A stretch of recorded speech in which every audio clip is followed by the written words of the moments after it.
오늘 오전 하나님 말씀은 요한복음 1장 12절 말씀입니다. 요한복음 1장 12절 말씀 보시겠습니다.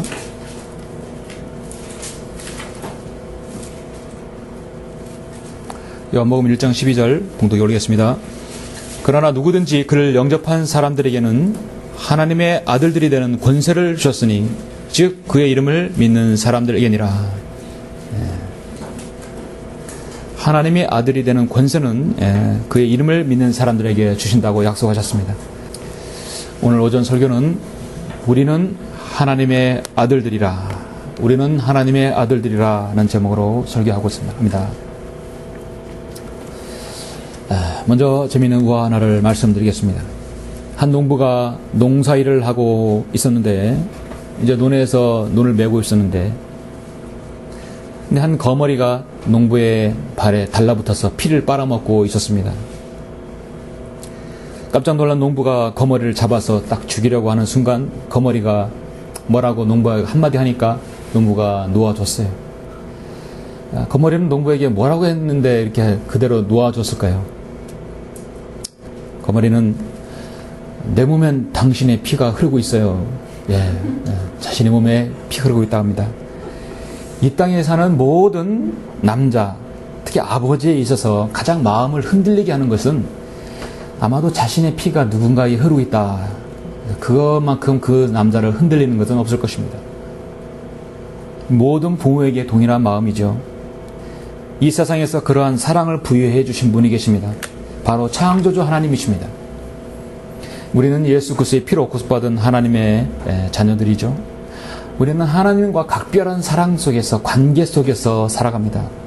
어떤 때는 예수 그리스도의 종이요, 또 청지기로 살아가고, 또 어떤 때는 예수 그리스도의 친구로서, 또 어떤 때는 세상에 나가면 예수 그리스도의 대사들로서 살아갑니다.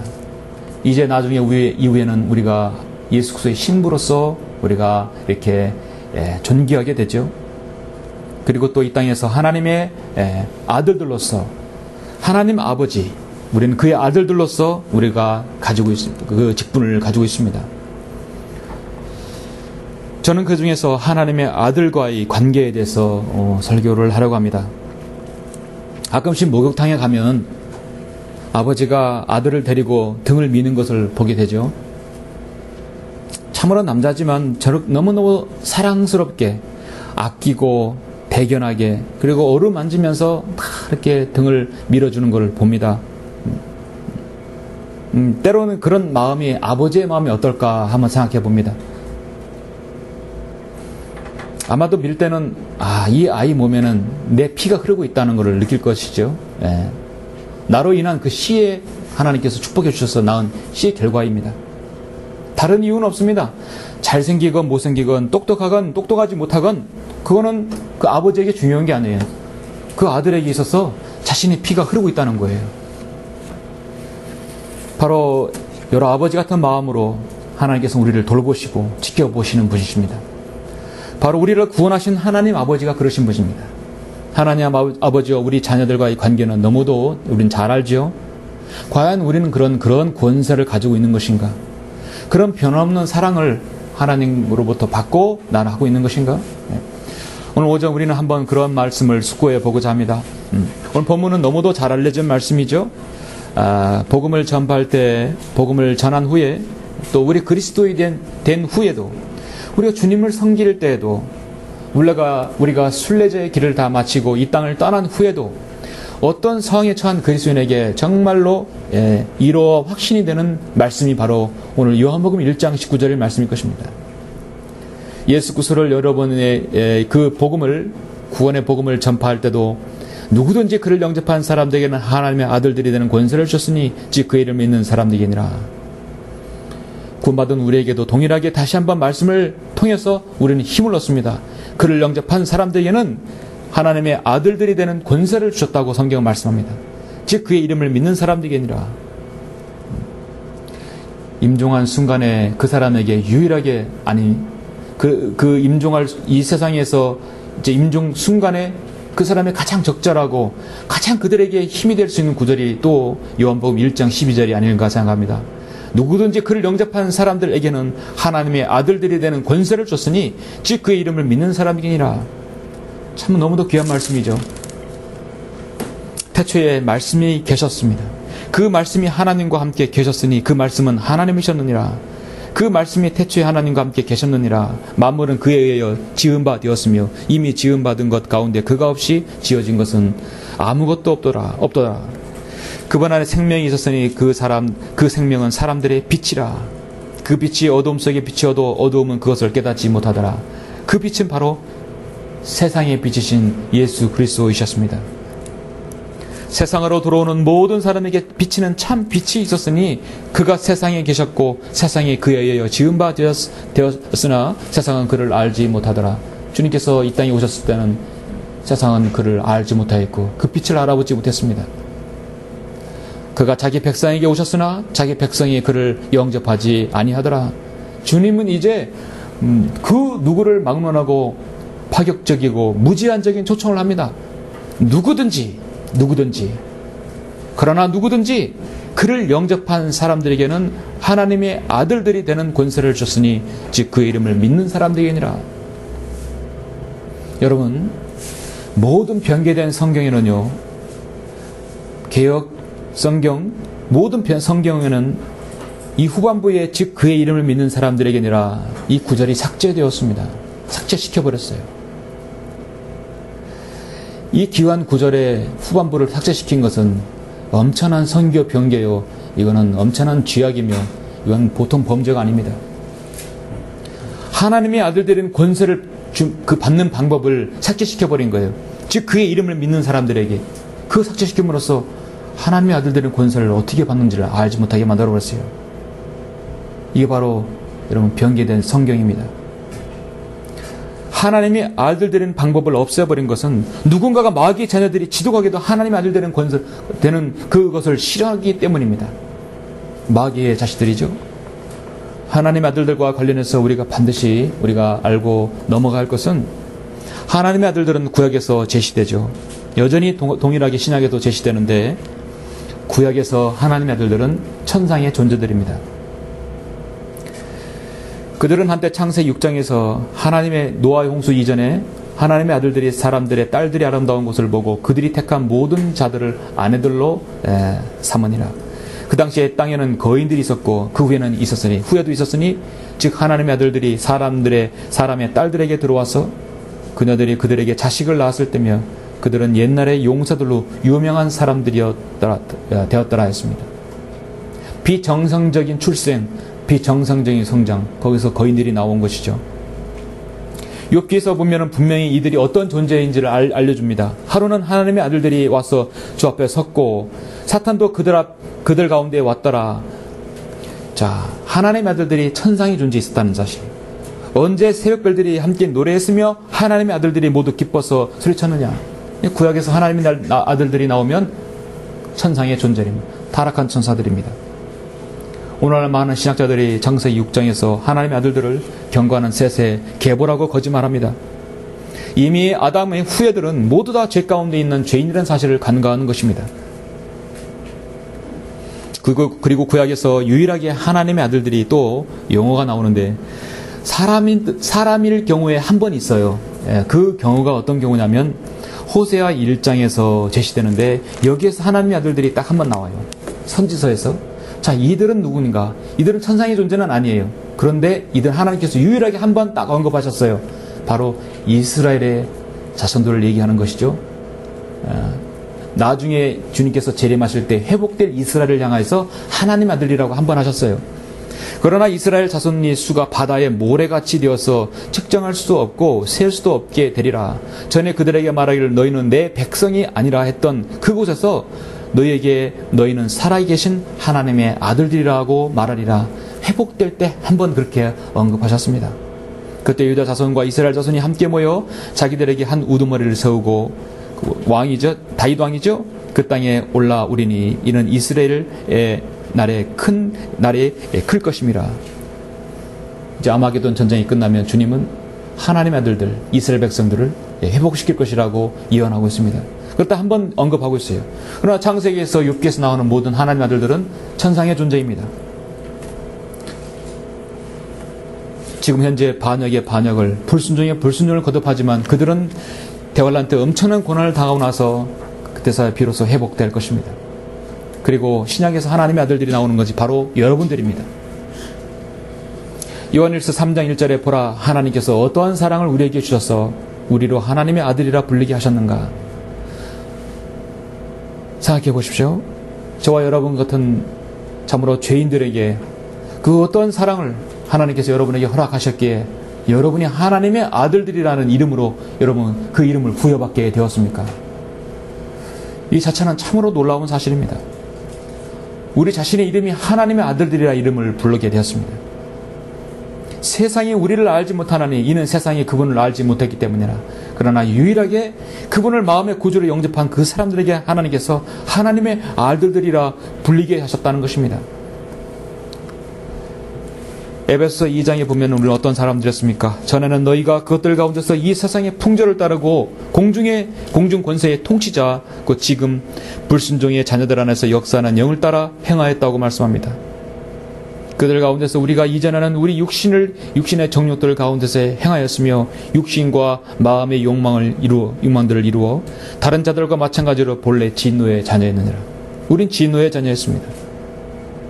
그러나 자비가 풍성하신 하나님께서 우리를 사랑하신 그의 큰 사랑으로 인하여 죄들 가운데서 죽었던 우리를 그리스도와 함께 살리셨으니 너희가 은혜로 구원을 받은 것이니라. 우리가 그 큰 사랑으로 인하여 구원을 받게 되었던 것입니다. 요한복음 여러분 3장 1장 본문 지나서 16절을 한번 보시겠습니까?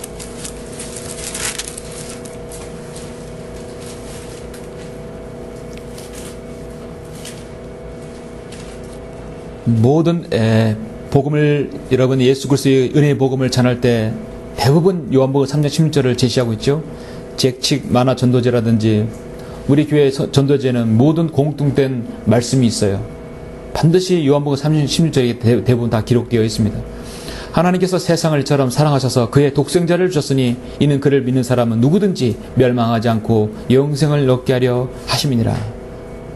요한일서 3장 16절도 동일한 말씀이에요.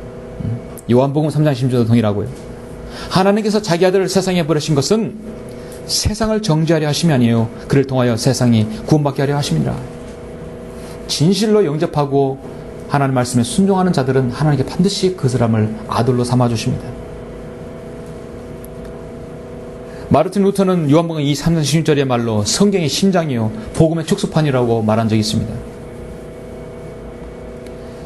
이 말씀을 한 구절 한 구절 분석을 해보면 정말로 하나님께서 자신의 말씀을 통해서 구원받을 그 사람들에게 가장 이 복음으로 응축된 말씀을 제시한 것입니다. 요한복음 4장 20절 이 말씀은 어느 한 구절이 빠져서는 안 되는 것이죠. 너무너무 귀한 말씀입니다. 하나님께서 위대하신 하나님의 주체죠. 세상을 가장 큰 하나님께서 그 사랑의 대상을 수많은 그 혼들의 수를 말하는 것이죠. 이처럼 사랑하셔서 하나님께서 얼마나 사랑하셨는가. 이처럼 사랑하셨어요. 바로 그의 독생자를 위대한 선물을 주시기까지 사랑한 겁니다. 주셨다고 말씀합니다. 사랑의 최고의 행위, 하나님의 구원계획을 세우시고 실행한 것이 아니라 실행하셨습니다. 주셨다고 했습니다. 인간에게 주셨어요. 이는 그를 위대한 인격체죠. 믿는 최고의 단순함, 복음의 단순함입니다. 행하는 것이 아니라 믿는 것이에요. 사람은 누구든지 위대한 초청입니다. 무제한적인 초청입니다. 오늘 말씀도 요한복음 1장 12절에서도 누구든지죠. 멸망하지 않고 바로 구원과 구원의 약속을 해주셨어요. 영생을 거기에다가 하나님께서 추가로 또 선물로 주신 거예요. 영생까지 얻게 하려 하심이니라. 하나님께서 주신 확신입니다. 위대한 사랑의 주체가 나오며 얼마나 많은 혼들을 구원할 것인가. 사랑의 대상, 사랑의 단계와 위대한 선물과 하나님의 위대한 그 사랑의 행위와 인격체, 그리고 구원의 약속, 위대한 소유, 위대한 확신을 하나님께서 주신 구절이 농축된 구절이 요한복음 3장 16절 말씀입니다. 하나님의 아들들이 되는 조건은 많은 복잡한 단계를 거치지 않고 가장 쉽고 단순하게 믿기만 하면 됩니다. 오늘 성경에도 그의 이름을 믿는 사람들에게 아니라 바로 그 사람에게 하나님의 아들들이 된 권세를 주셨다고 말씀합니다. 얼마나 쉽습니까? 세상 사람들은 너무나 쉽기 때문에 이 구절을 받아들이지 않습니다. 요한 8장에서 물은 하나님의 영으로 인도함을 받은 이들은 곧 하나님의 아들들이라 분명히 말씀하고 있습니다.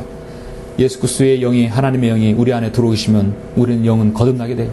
죽었던 영은 다시 살아나게 돼요. 하나님의 자녀로 입양되는 순간입니다.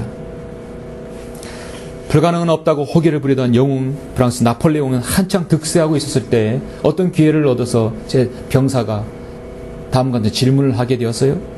장군님께서는 어떤 때가 가장 무서울 때입니까? 가장 어떤 때가 두렵습니까? 나폴레옹은 뜻밖의 대답을 했어요. 내가 일주일에 한 번씩 이발사를 불러다가 면도를 할 때인데 내가 그 면도를 할 때 가장 무섭다네. 이놈의 면도날이 내 목줄기를 훑을 때까지 이렇게 훑을 때 나는 으스스하기 짝이 없다네. 가장 겁나고 무서울 때가 바로 그때라네. 그래서 나는 항상 안정장치를 마련하지. 그 안정장치는 뭐냐면 난 부활을 시켜서 이발사의 아들을 끌어다 놓고 그 아이의 목을 잡고 같이 있다네. 예. 이발사가 내 목을 걷는 순간 나도 그 녀석을 똑같이 하는 것이지. 가장 중요한 안정장치죠. 예. 그러면 어떤 이발사가 함부로 하겠어요? 사람들은 자신의 목을 걸고 세상을 구원하고 나라를 위하고 뭐를 위한다 하지만 자신의 아들의 목숨까지 버릴 수 있는 사람은 별로 없습니다. 차라리 내 목숨을 버릴지언정 아들의 목숨을 살리는 것이 부정이에요. 그게 아버지 심정이에요. 나폴레옹은 그걸 알았던 것입니다. 단순한 대화 같지만 참으로 의미심장한 말입니다. 아버지에게서 자녀의 아들은 그에게 있어 전부예요. 내 피가 흐르고 있어요. 그리고 희망입니다. 자신을 희생시켜서까지 결코 아깝지 않는 것이 자신의 아들이에요. 오늘 말씀에서 성경은 우리가 예수 그리스도를 영접하고 구주로 받아들일 때 하나님께서는 여러분을 하나님의 아들들이 되는 지위를 주셨어요. 그럼 아버지께서 우리를 어떻게 보실까요? 얼마나 우리가 권세와 지위를 누리고 있는가? 오늘 전 여러분에게 두 가지를 말씀드리겠습니다. 우리는 하나님의 아들들이라. 하나님의 아들들이 특권은 무엇인가? 첫 번째, 우리는 진리 가운데 자유함을 얻게 된다는 것입니다. 우리가 아들 되는 특권은, 그 권세는 진리 가운데 자유함을 얻게 되었다는 것이에요. 같은 말씀은 요한복음 8장에서 여러분 잠시 31절, 32절 보시겠습니까?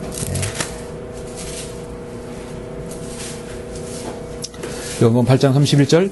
그때 예수께서 자기를 믿는 유대인들에게 말씀하시기를 너희가 내 말에 거하면 참으로 나의 제자가 되고 진리를 알게 되리니 그 진리가 너희를 자유롭게 하리라 하시니라.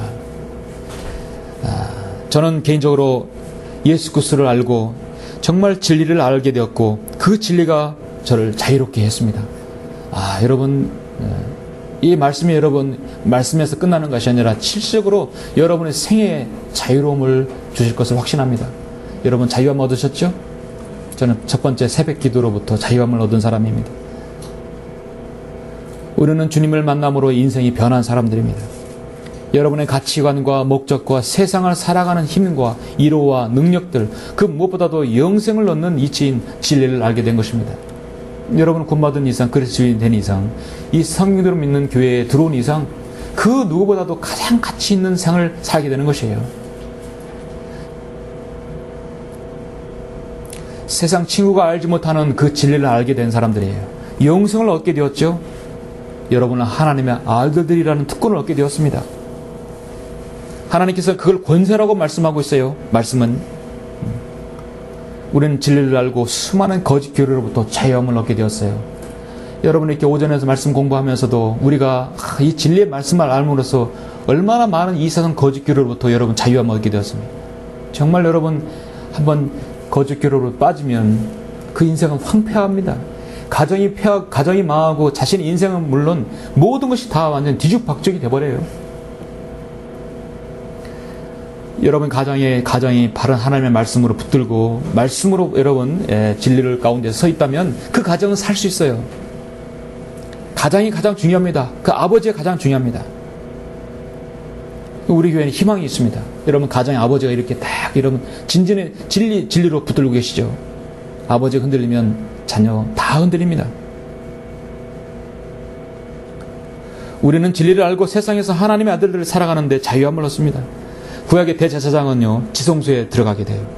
근데 대제사장이 아닌 제사장이라든지 백성이 들어가면 그 즉각적으로 죽게 돼요. 아론의 아들 나답과 아비후도 들어갔다가 즉각적으로 하늘에서 불이 내려와 다 죽었어요.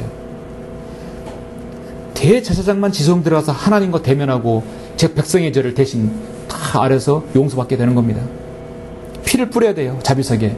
하나님께서 그 피를 즉시 받으셔요. 오늘날 여러분 하나님을 만나려고 한다면, 여러분 대제사장만 만나면 여러분 얼마나 번거롭습니까? 하나님께서는 그러나 여러분 아들 되려는 그 순간 여러분의 특권과 권세를 주신 것은 누구든지 하나님 앞에 바로 나아갈 수 있다고 성경은 말씀하고 있습니다.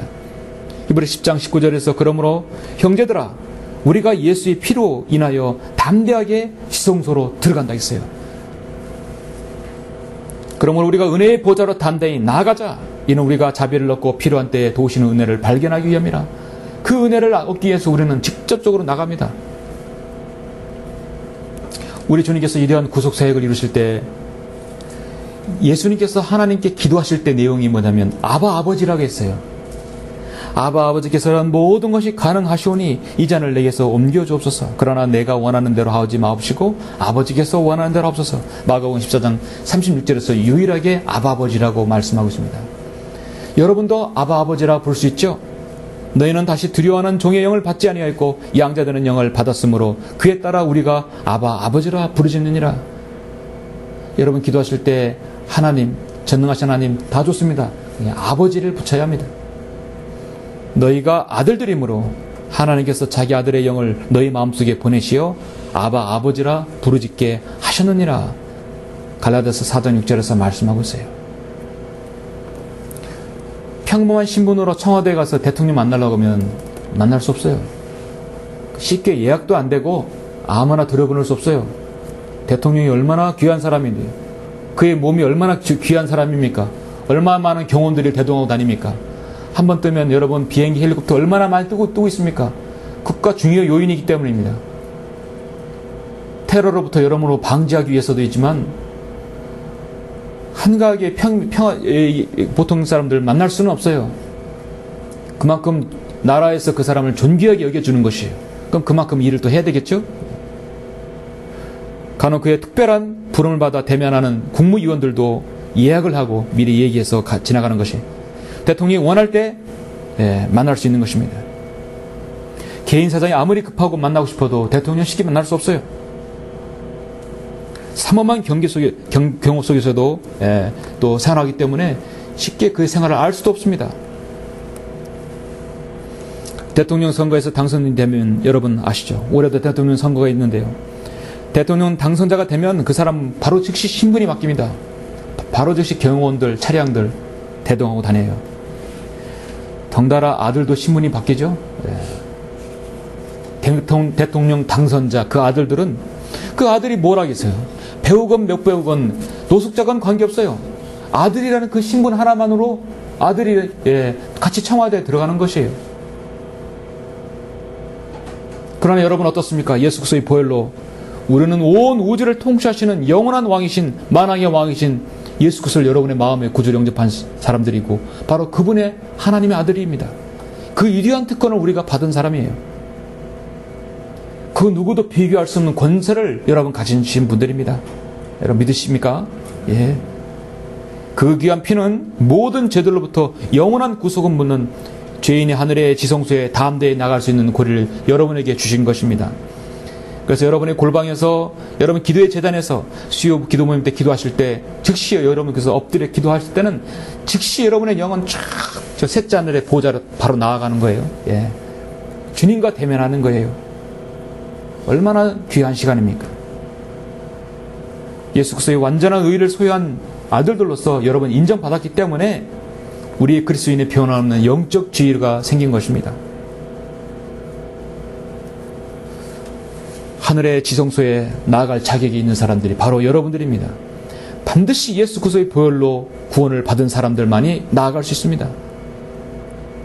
언제든지 필요하면 언제든지 배 밑에서도 여러분 감옥에서도 여러분 골방에서도 그 옥상에서도 그 어디서든 필요할 때 나가면 은혜를 여러분이 얻을 수 있는 자격이 되는 것입니다. 여러분의 전도지를 돌리고 죄인들에게 예수 그리스도의 복음을 전파할 때 복음을 전하는 것은 참으로 가치 있는 일이에요. 그 사람에게 당신은 하나님의 아들들이 되는 권세를, 내가 그 자격을 여러분 줄 수 있는 그 기회를 주는 거예요. 그렇죠? 기회를 주는 거예요. 나도 그런 권세를 가졌기 때문에 너도 그 권세를 가져라. 돈도 행위도 선행도 필요 없다. 단순히 이 사실을 믿기만 하면 된다는 것이에요. 즉 그의 이름을 믿는 사람들에게 아니라 그분을 영접한 사람이 되는 하나님의 아들들에는 권세를 주신다고 말씀하셨어요. 얼마나 간단합니까? 그래서 우리 구정자들은 마귀의 자녀들이, 죄인들이 그 혼들을 예수 그리스도께로 완전히 이겨오는 거예요. 한마디로 여러분은 영적인 납치예요. 영적 납치범들이에요. 그 마귀의 자녀를 복음을 전해서 순종케 하고 이겨오는 것이에요. 그래서 하나님의 자녀가 됐어요. 완전 호적을 파가지고 여기 하나님의 생명책에 기록된 사람들이에요. 만약에 어떤 부모가 자신의 자녀에게 유괴가 됐다고 한다면, 유괴됐네. 할 수 없지 뭐. 그냥 삽니까? 정상적인 부모가 아니에요. 광고를 내고 경찰에 신고하고 어떤 수를 써서라도 아들을 찾아서 헤매는 전단지를 뿌릴 거예요. 그렇죠? 그런 부모들 봤죠? 그 깨구리 소년 부모님들. 아이들이 컸어도 아마 죽었을지라도 여전히 기다리고 있는 것이 부모 마음이에요.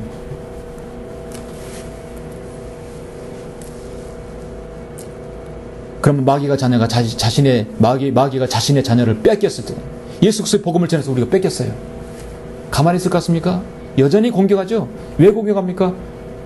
자신이 취해갈 수는 없지만 점유할 수는 있거든요.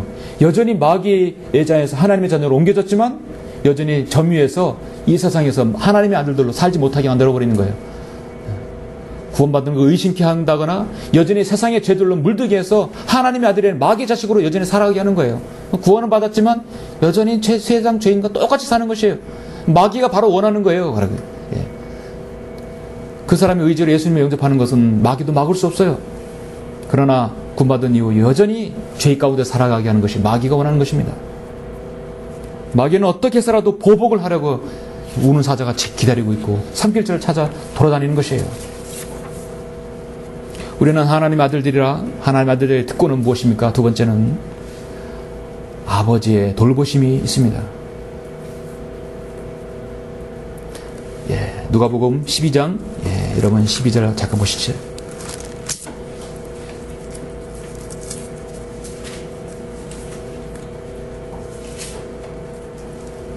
모든 부모의 마음, 모든 아버지의 마음은요, 자식이 향하는 마음은 나는 못 먹어도 자식에게는 먹어준다는 것이 그게 마음이에요.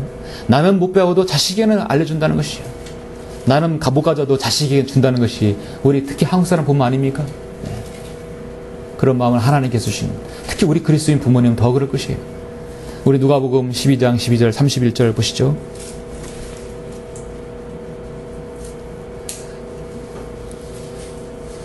아, 예, 12절이 아니라 22절입니다. 예, 22절. 예, 죄송합니다. 22절. 예. 누가복음 12장 22절.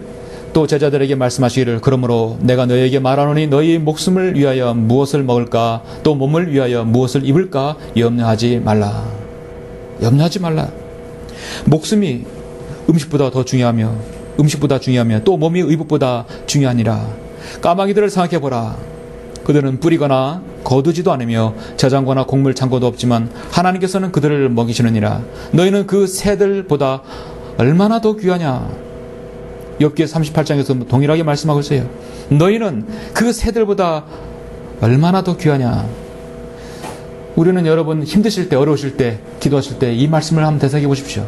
너희는 그 새들보다 얼마나 더 귀하냐. 오늘 말씀 제목은 우리는 하나님의 아들들이라. 나는 하나님의 아들들이에요. 까마귀들은 하나님께서 다 먹이시고 입히시는데요. 너희 가운데 누가 염려함으로 자기 키를 한 규빗이나 더 늘릴 수 있겠느냐. 그러므로 너희는 아주 하찮은 그 일마저도 할 수 없으면서 어찌하여 그 나머지 것들을 염려하느냐. 백합화가 어떻게 자라는가를 생각해보라. 그것들은 수고도 하지 않고 길쌈도 하지 않지만 내가 말하노니 모든 영광을 누릴 때에 솔로몬이라도 이 들꾼 하나만 못하였느니라. 그러나 오늘 들에 있다가 내일이면 아궁이에 던져질 풀도 하나님께서 이처럼 입히시거늘 오 너희 믿음이 적은 자들아 너희는 얼마나 더 잘 입히시겠느냐. 너희는 무엇을 먹을까 무엇을 마실까 구하지도 말고 마음에 의심하지도 말라. 이 모든 것은 세상의 민족들이 구하는 것이요 너희 아버지께서는 너희에게 이런 것이 필요한 줄을 아시느니라. 여러분의 아버지 하나님은 이 필요를 아십니다. 우리가 지혜가 필요하고 우리가 쌀이 필요하고 우리가 자녀들을 양육해야 할 그런 아버지로서의 사랑이 필요하고 여러분이 필요한 모든 것들은 하나님께서 아십니다. 정상적인 성정을 지닌 아버지는 아들을 위해서 모든 걸 희생하죠. 아낌없이 자신의 것을 줍니다. 아버지가 된 이후 그제서야 더 많이 알 수 있습니다. 아들의 입장에서는 모를 수 있어요. 그러나 성경은 분명하게 아버지의 그 정은 하나님 아버지께서 그 다 주신 것이에요. 여러분이 기도할 때 아버지라고 부르지요. 아버지라고 부릅니다. 아버지 하나님이라고 부릅니다. 왜냐하면 하나님께서는 분명히 창세기 17장에서 처음으로 나는 전능한 하나님이라 했어요. 올마이티예요. 부족한 것이 없이 모든 걸 행할 수 있는 하나님이라 했습니다. 전능하신 하나님, 히브리 말로는 엘샤다이예요. 엘샤다이. 엘샤다이 말에 전능하다란 말인데 또 다른 말로 그 어원에서는 이 샤다이란 말이 젖먹이를 양육하는 가슴이란 뜻입니다. 모든 필요를 그 양들을 자신의 새끼들을 양육하는 그 어머니의 마음이란 얘기예요. 그분이 바로 전능하신 하나님. 그래서 여러분은 전능하신 하나님, 아버지 하나님 부르실 수 있습니다. 우리 주님은 힘이 세시고 능력만 있으신 분이 아니라 거기에서 그 능력과 힘이 세시고 전능하신 하나님께서 바로 나의 아버지 하나님입니다. 여러분과 관계가 없으면 아무 소용이 없죠. 그분의 능력이 완벽하시고 크신 하나님이라 그 하나님이 나와 아무런 관계가 없다면 소용이 없습니다. 그런 능력 있는 하나님께서 지금 나를 돌보시고 계시다는 사실을 우리는 알아야 합니다. 실제적으로 여러분에게 도움이 되어주시고 살펴주시고 여러분을 양육하시는 그런 사실을 여러분 믿으십니까? 예. 하나님께서 이스라엘 백성에게 그렇게 해주셨어요. 창세기부터 그렇게 해주셨어요. 그런데 그들은 나중에 배교해버렸어요. 돌아서 버렸어요. 그래서 결국은 뭐냐면 결국은 전능하신 하나님을 나의 아버지 하나님으로 받아들이는 건 그 사람의 믿음이에요. 믿음입니다. 그래서 구약에는 믿음이란 말이 안 나와요. 두 번밖에 안 나와요. 자, 여러분은 예수 그리스도를 여러분 보신 분이 없어요. 보지 않고 믿었어요. 마음에 믿고 영접했어요. 복음을 듣고 여러분 영접하신 분들이에요. 하나님께서는 그래서 여러분에게 그 특권을 하나님이 아들들이 되는 그 특권을 하나님께서 부여해 주신 겁니다. 이스라엘 백성하고는 놀라운 믿음입니다. 비교가 안 되는 믿음을 여러분이 가져 있기 때문에 하나님께서 여러분의 그러한 하나님의 아들들의 이름을 부여해 주신 것이에요. 자신의 선택한 민족 이스라엘에게도 하나님의 아들이라고 지금 하지 않습니다.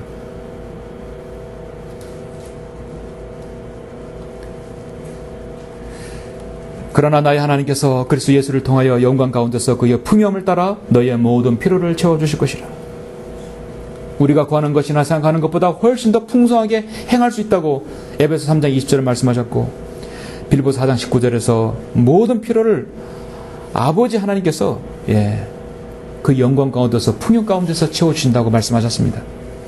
우리는 오늘 이 약속들을 붙들어야 합니다. 하나님께서 여러분에게 풍성한 삶을 살기를 원하십니다. 여러분의 그런 삶을 살기를 원하십니다. 내가 온 것은 양돌로 생명을 얻고 더 풍성히 얻게 하려 함이라 분명히 말씀하고 있죠. 우리가 생명을 얻었고 우리가 하나님의 아들들의 권세를 가지고 있습니다. 그럼 더 풍성히 얻어야겠죠. 들의 꽃보다도 하늘의 새보다도 우리는 더 귀하지 않습니까? 진정으로 풍성한 삶은요 꼭 돈이 아닙니다. 우리가 영적인 축복입니다. 가질 수 있는 천상의 낙원에 갈 수 있는 그 축복입니다. 영적인 지식들 있죠. 진리의 지식들 있죠. 지혜 있죠. 이 풍성한 사역들 있죠. 얼마나 많은 것들 우리는 풍요를 누리고 있습니까? 저는 여러분의 모든 풍요함, 하나님의 풍요함에 따라서 여러분의 생업에 필요한 것들을 늘 채워주시길 원합니다.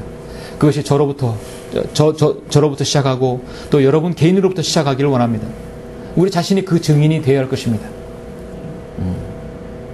우리 자신이 그런 증인이 되고 간증거리가 있어야 할 것입니다. 가끔씩 세상의 염려나 재물의 속임수나 다른 일들에 대한 욕심을 가지고 이 교회에 들어오는 자들이 있어요. 나중엔 들통나요. 진짜 믿음을 가지고 들어온 사람이냐, 가짜 믿음을 가지고 들어온 사람은 들통나게 되겠습니다. 성경 믿는 사람들은 정직한 사람들이죠. 물질적인 부는요, 빈궁이라는 불편을 제거할 뿐이지 풍성한 삶을 꼭 보장해 주진 않습니다. 세계 여러 부호들을 그거 다 풍성한 삶을 살지 못해요. 영적인 풍요를 모르는 사람들이 얼마나 많습니까? 결론적으로 요한일서 3장 2절에 사랑하는 자들아, 이제는 우리가 하나님의 아들들이라. 우리는 하나님의 아들들이라. 우리가 어떻게 될 것인지 아직 나타나지 아니하였으나 그가 나타나시면 우리가 그와 같이 되리라는 것을 아노니 이는 우리가 그분 그대로 그분을 볼 것이라 했습니다. 자, 우리는 하나님의 아들들인 분명히 어떻게 변모된다고 분명히 성경은 말씀하고 있어요. 요한일서 3장 2절에서 분명하게 약속합니다. 우리가 어떻게 될 것인지 아직 나타나지 아니하였으나 그가 나타나시면, 예수님께서 다시 재림하시면 우리가 그와 같이 된다겠어요. 33세 반의 모습으로, 남자의 모습으로, 주님 같은 몸으로 완전히 변모가 될 것입니다.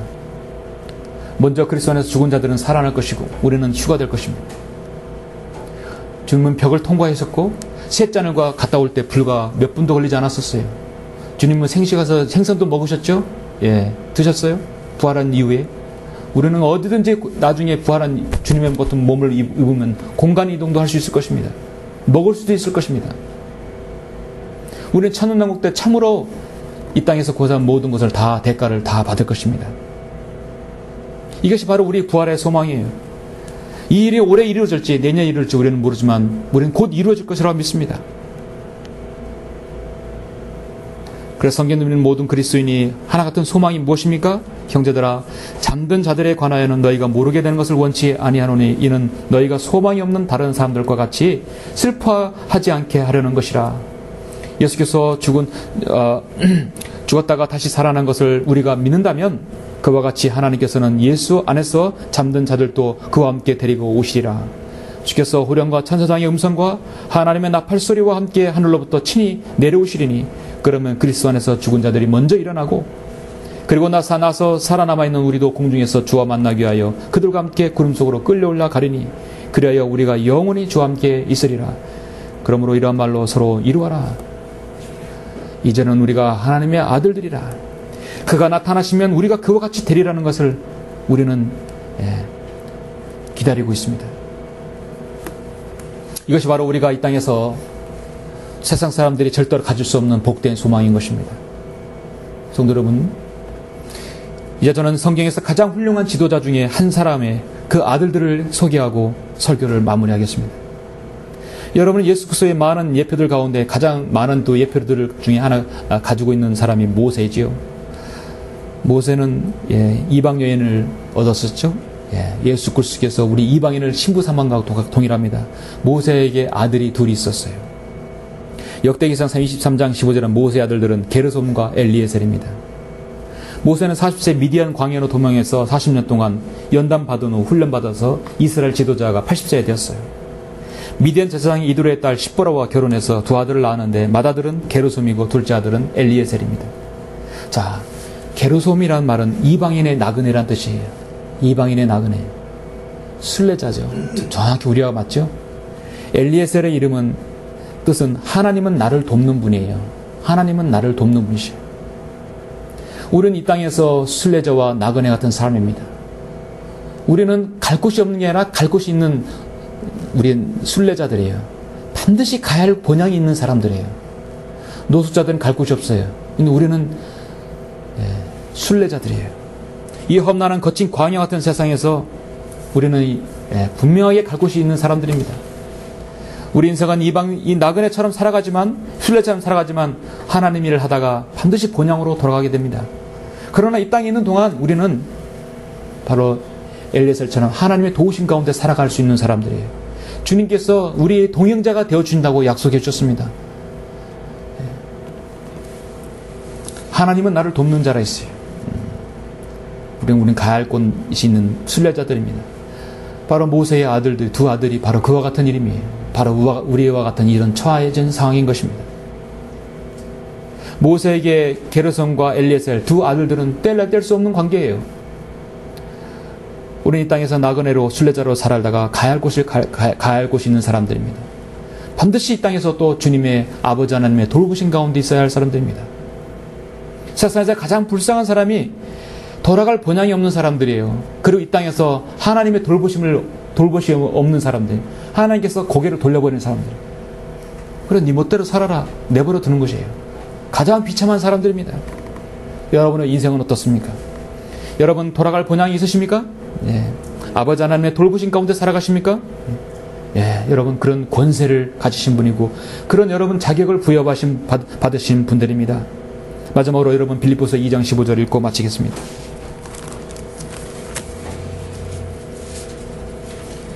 이는 너희 하나님의 아들들이 흠없고 순전하여 삐뚤어지고 변질된 민족 가운데서 책망받지 않게 하려 함이니 너희는 빛들로서 세상에서 비추는 자들이라. 여러분 하나님의 아들들은 세상에서 빛들로서 빛을 비추는 자들입니다. 여러분 생에 정말 빛을 비추시고 이 광야가 어려운 세상에서 주님의 늘 보호와 인도받는 여러분 생에 되시길 바랍니다. 기도하시겠습니다.